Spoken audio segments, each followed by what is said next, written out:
Sir வருத்தம்லாம் இல்லை sir. ஆக்சுவலாக வந்து கண்டிப்பாக பேக் ஃபார்வர்ட் ஆகும். யாருக்கு இருந்தாலுமே ஒரு வரும்.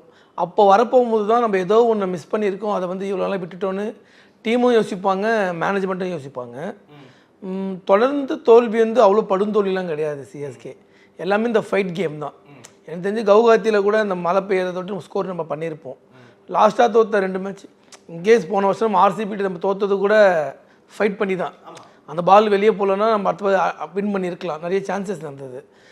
ஒரு தொடர் தோல்வி வந்து ஒரு டீமை வந்து ரொம்ப பேக் ஃபார்வர்ட் பண்ணாது, அது மிகப்பெரிய ஆபத்தாகவும் மாறாது. என்ன ரீசன்னா நம்ம ஏதோ ஒன்று மிஸ் அவுட் பண்ண போகும்போது அதை சரி செய்கிற வாய்ப்புகள் கிடைக்கும். இப்போ தொடர்ந்து ஒரு 7 மேட்ச் அடிச்சிட்டோம்னா டீம் ரொம்ப ஸ்ட்ராங்காகுதுன்னு நம்ம சொல்ல முடியாது. திடீர்னு நாக் அவுட்டில் போயிட்டு கூட ஒரு மேட்ச் நம்ம தோற்றுட்டா கூட ரிசல்ட் அவ்வளோதான் முடிஞ்சிச்சு. தொடர்ந்து இந்த வருஷத்துடைய 3 தோல்வி வந்து காரணம் வந்து டீம் நல்லா பர்ஃபார்மன்ஸ் பண்ணியிருக்கு. ஆர்சிபி கிட்ட வந்து அந்த 2 ஓவர்ஸ் வந்து ஸ்கோர் 46 கம்மியாக இருந்ததுன்னா நம்ம வின் பண்ண வாய்ப்பு இருக்குது. ஓப்பனர்ஸ் 3 பேர் விளையாடல. நம்பர் 1, நம்பர் 2, நம்பர் 3 விளையாடாமலே சிஎஸ்கே வந்து 200 ரன் ஸ்கோர் பண்ணுதுன்னா இப்போ டீம் ஸ்ட்ராங்காக இருக்குதுன்னு அர்த்தம். இந்த தோல்வி அவ்வளோ பெருசாலாம் பார்க்கக்கூடாது. என்னை பொறுத்த வரைக்கும் ஆஸ் பர் சிஎஸ்கே ஃபேனாக நான் என்ன பண்ணுவேன்னா, நிறைய பார்த்துருக்கோம், நம்ம தோற்றுருக்கோம். ஆனால் இது 3 தோல்வி வந்து அவ்வளோ பெரிய தோல்வி கிடையாது. ஏன்னா 11 மேட்ச் இருக்குது. 7 கேம் வின் பண்ணாலே நம்ம குவாலிஃபை ஆகலாம்.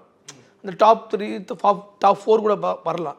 Legend Saravanan is and as leader உங்கள் அபிமான திரையரங்குகளில் வெற்றி நடை போடுகிறது.